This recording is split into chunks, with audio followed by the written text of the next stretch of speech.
معزز سامعین گرامی قدر، ملک کے اندر اللہ رب العزت کے عذاب کا کوڑا چل رہا ہے، اور یہ سیلاب، یہ آندیاں، یہ طوفان، یہ زلزلے، ان کو اللہ رب العزت کے علاوہ کوئی نہیں روک سکتا۔ فَأَخَذْنَاهُمْ بِالْبَأْسَاءِ وَالضَّرَّاءِ لَعَلَّهُمْ يَتَضَرَّعُونَ۔ یہ عذاب آئے، اللہ تعالیٰ نے خود کہا کہ ہم نے ان کو پکڑ لیا بالبأساء والضراء، تکلیف اور مصیبت کے ساتھ۔ کس لیے؟ لعلہم یتضرعون، تاکہ وہ گڑ گڑائیں، تاکہ وہ روئیں۔ فلولا اذ جاءہم بأسنا تضرعوا، پھر جب آ بھی گیا تب کیوں نہیں روئے، تب کیوں نہیں گڑ گڑائے؟ میں انہیں قیامت کے عذاب سے پہلے چھوٹے عذاب کا مزہ چکھاؤں گا تاکہ وہ پلٹ آئیں، تاکہ وہ پلٹ آئیں۔ اللہ صرف یہ چاہتا ہے میرے بندے میری طرف پلٹ آئیں۔ ایک بات یہ اللہ رب العزت کے یہ جتنی بھی یہ آپ کو مدر نیچر کا ایک فلسفہ یورپ سے ملتا ہے، یہ اللہ رب العزت کی قوت اور طاقت کا مظہر ہے۔ یہ مدر نیچر نہیں ہے، یہ اللہ رب العزت کے احکامات ہیں۔ اب چاہیے تو یہ تھا، اور اللہ کا ایک بات کا میں شکر کرتا ہوں، ہم نے پچھلے خطبے میں ایک اپیل کی تھی کہ اسلامی جماعتیں، مذہبی جماعتیں منبر و محراب اپنا کردار سنہرا اجلا پیش کریں۔ کردار تو سنہرا اجلا ہے، لیکن لوگوں کی آنکھوں سے محو ہوتا ہے۔ ہر مسجد کو ریلیف سینٹر بنا دیا جائے، اہل سنت کا، دیوبند کا ہو، بریلوی کا ہو، اہل حدیث کا۔ اللہ کا شکر ہے، اللہ نے اس آواز میں وہ قوت اور طاقت اور تاثیر پیدا کی۔ آپ نے ایک ہفتے کے اندر اندر دیکھ لیا، پاکستان کی ہر مسجد، پاکستان کا ہر مدرسہ ریلیف سینٹر میں بدل گیا۔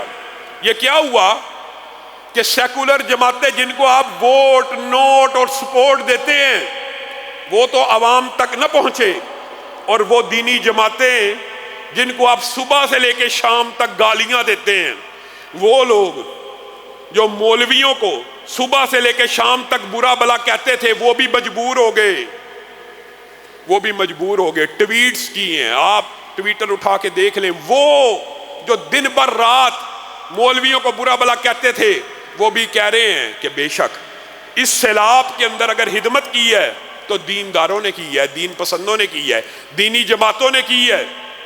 میں تمام دینی جماعتوں کو، دینی اداروں کو خراج تحسین پیش کرتا ہوں، چاہے وہ خدمت الخدمت ہو جماعت اسلامی کی، یا دیگر تحریک لبیک ہو، تحریک دفاع اسلام و پاکستان ہو، یا قرآن و سنہ موومنٹ ہو۔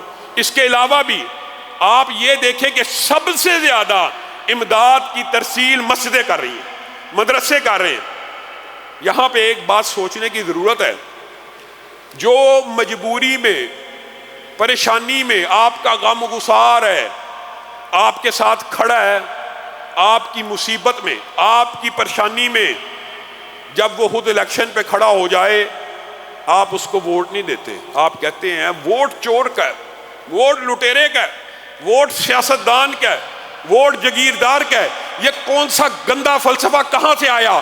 کیپٹلزم کا، یورپ کا، یہ مغرب کا عجیب و غریب فلسفہ ہے۔ ریاست کو، مذہب کو ایڈریس نہیں کرنا چاہیے، ریاست کا دین سے تعلق نہیں ہونا چاہیے، مولوی کا سیاست سے تعلق نہیں ہونا چاہیے، دیندار کا سیاست سے۔ بلکہ یہ اعتراض کیا جاتا ہے، یہ جی ممبر کے اوپر بیٹھ کے سیاسی گفتگو کرتے ہیں، یہ جہالت کی انتہا ہے۔ ممبر رسول کا وارث اگر مولوی ہے تو تحت رسول کا وارث مولوی کیوں نہیں؟ کیوں نہیں؟ وجہ کیا ہے؟ کیا دلیل ہے آپ کے پاس؟ یہ کیا فلسفہ؟ رسول اللہ صلی اللہ علیہ وسلم مسجد کے تو امام ہیں، بازار کے امام نہیں ہیں۔ رسول اللہ مسجد کے تو امام ہے، ریاست کے امام نہیں ہیں۔ رسول اللہ مسجد کے تو امام ہے، معاشرت کے امام نہیں ہیں۔ رسول اللہ مسجد کے تو امام ہے، معیشت کے امام نہیں ہیں۔ آپ نے دین کا جنازہ نکال دیا، اس فلسفے نے دین کا بیڑا غرق کر دیا۔ اللہ کی قسم، رسول اللہ قیامت تک کے لیے سیاست کے بھی امام ہے، اور ریاست کے بھی امام ہے، معیشت کے بھی امام ہے، اور معاشرت کے بھی امام ہے، عدل کے بھی امام ہے، اور بازار کے بھی امام ہے۔ بازار میں جی سود ہونا چاہیے، سیاست میں جی چور ہونا چاہیے۔ آپ نے دین کو کیا سمجھا؟ آپ نے دین کا بیڑا غرق کر دیا.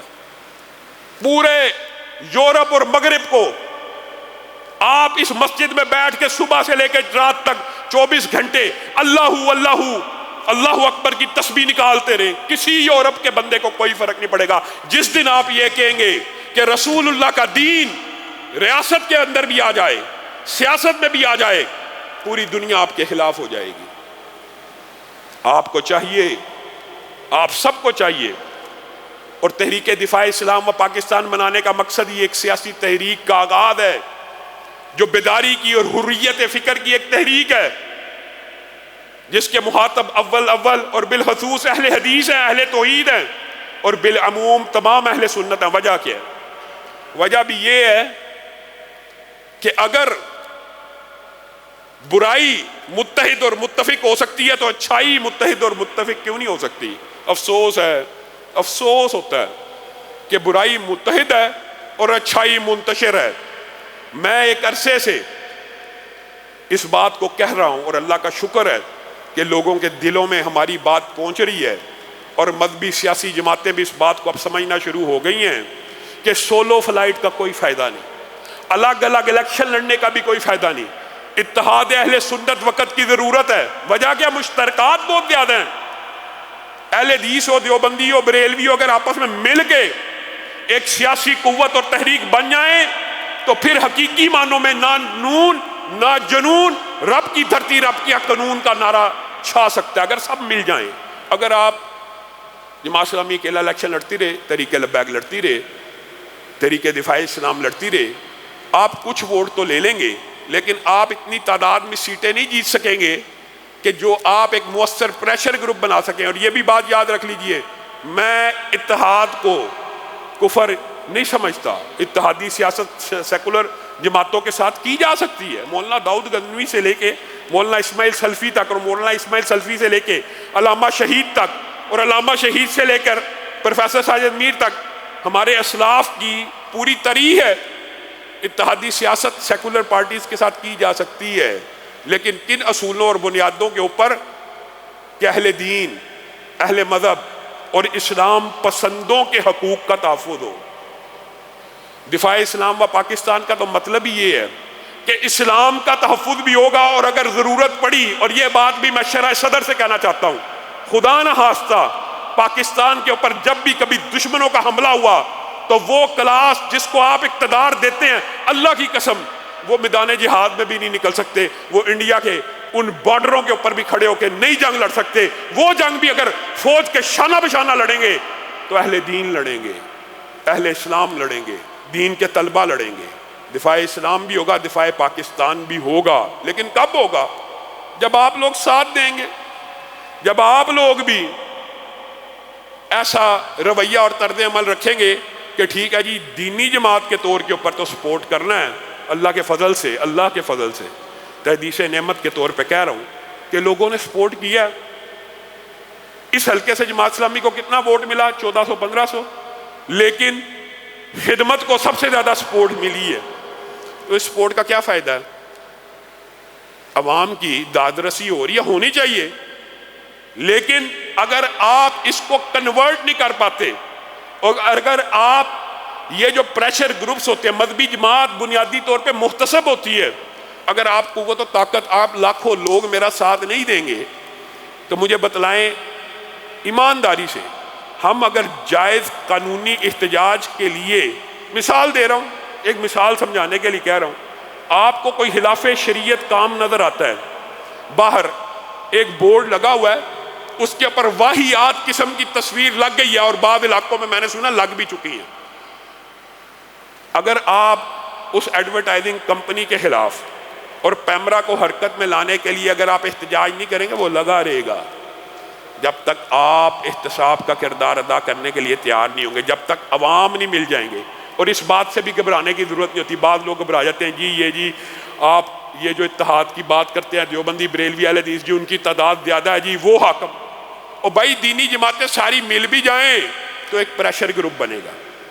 حقیقت کی دنیا میں رہنا چاہیے. کوئی اتنی آپ کلین سویپ تو نہیں کر سکتے, لیکن اگر سارے مل جائیں تو ہو سکتا ہے 20-25 ایسی سیٹیں مل جائیں کہ جس سے آپ جس پلڑے میں وزن ڈالیں آپ کی بات کو اہمیت ملے۔ بنیادی طور پہ ابھی ہم اس سٹیج کے اوپر ہیں اور ہمیں یہ محنت کرنی ہوگی، ہمیں حلقہ جاتی سیاست کی ٹریننگ لینی ہوگی، ہمیں اپنے حلقے دین پسندوں کے، اسلام پسندوں کے اس بنیاد پہ بنانے ہوں گے۔ ہمیشہ کے لیے سیکولر جماعتوں کا ہی حمایت چلتی آ رہی ہے، سارے دین پسند، کوئی نون لیگ میں ہے، کوئی پی ٹی آئی میں ہے، چھوڑیے ان کو، آئیے دینی جماعتوں کا ساتھ دیجئے اور دینی جماعتوں کے ذریعے اپنی سیاست کو، اپنی ریاست کو، اپنے معاملات کو مضبوط کیجئے اور اسلام کے اندر پورے کے پورے داخل ہو جائیے۔ یہ فلسفہ نہ رکھیے کہ مسجد کے اندر تو میں جناب اہل توحید ہوں، مسجد میں جی میں دیوبندی ہوں، مسجد میں جی میں بریلوی ہوں، سیاست آئے گی تو نون لیگ کو ووٹ، سیاست پی ٹی آئی۔ رسول اللہ صرف مسجد کے امام نہیں ہے، ریاست کے بھی امام ہیں اور سیاست کے بھی امام ہیں۔ اللہ رب العزت جو کہا گیا، جو سنا گیا، اس کو سمجھنے کی توفیق عنایت فرمائے۔ ایک اہم اعلان کرنا چاہتا ہوں اور آپ سب ساتھیوں سے دعا کی اپیل بھی کرنا چاہتا ہوں۔ قاری ادریس اعظم کا جو سانحہ تھا وہ اہل حدیث قراء کے لیے، اہل حدیث طلباء کے لیے اور اہل اسلام کے لیے بہت بڑا سانحہ تھا۔